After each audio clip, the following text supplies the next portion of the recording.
Hey, everybody. John Granato from the bench. Mornings on ESPN 97.5 and 92.5. AJ Hoffman from the Blitz on ESPN 97.5 and 92.5. Let's talk a little Texans. I know where you stand on this deal. The Texans are in horrible shape.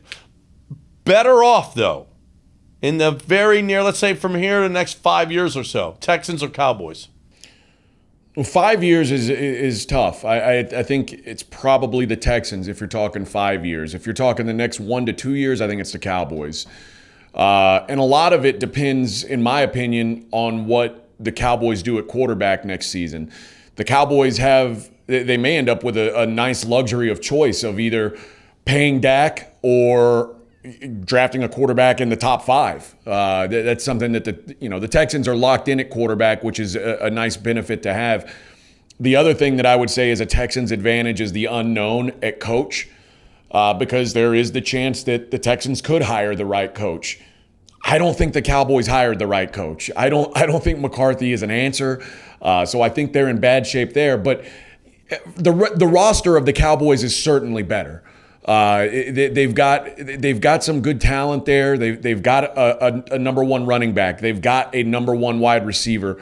They've got some pieces on that defense, although they've got a lot of pieces that are pretty bad on that defense too.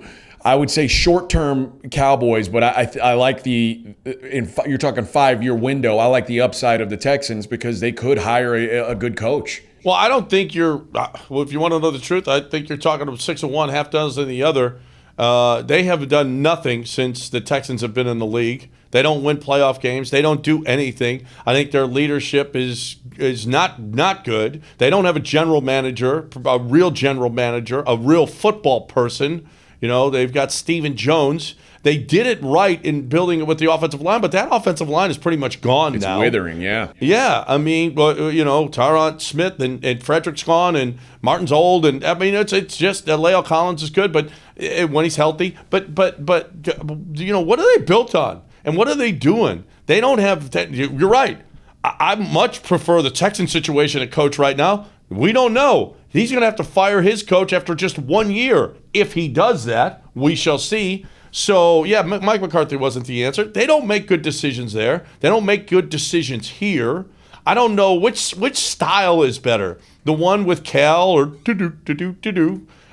with Jerry Jones, who's going to get in your face and be so hands-on. I'm not sure that the Texans aren't better off with Cal.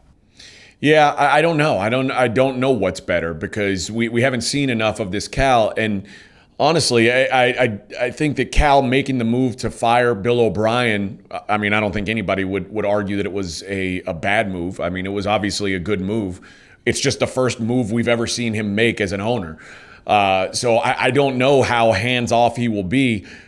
Typically, I like an owner to be somewhat involved, but the problem with Jerry Jones, like you said, is his son is in charge of football personnel. Not a great decision. Of course, here in Houston right now, there's a preacher in charge of football personnel. So I don't know what, like you said, it's half dozen one, 6 of another.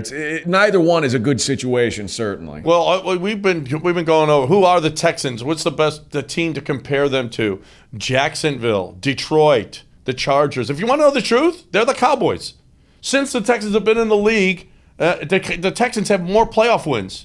Since the Texans have been in the league, the Cowboys don't do anything. They had the 1 year with Dak with the catch that wasn't a catch in the against the Packers, but that was after just one. That was the second playoff. They don't get to the NFC Championship game. They don't do anything. It's about the same organization, if you want to know the truth. And you know what? They both suck. No, they do. The one edge I would give to the Cowboys right now, and I would have given this edge to the Texans a couple years ago, the Cowboys division is eminently winnable. It doesn't look like any team is about to take a big jump. And when Dak's healthy, they've got the best quarterback in that division by a long shot. That said, Dak's not going to be healthy this year. Who knows what he'll be like next year? Who knows if they're going to keep Dak next year?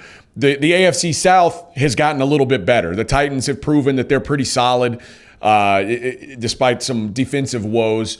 And I think the Colts are a quarterback away from being possibly an elite team in the AFC. So it's a little bit tougher hill to climb for the Texans right now. But if you're just talking, I mean, hell, if you're just talking about who's going to be 9-7 first, I mean, it very well could be the Texans. Yeah, well, the Texans won 4 division titles under Bill O'Brien, so that'll tell you how tough that division has been in the past. And you're right, it is tougher right now, but I could certainly see the Giants are going to be better, and the Eagles should be better. We'll see. But that doesn't mean, again, division titles. Who cares? Right. Who cares? And right now, nobody cares about either of these two.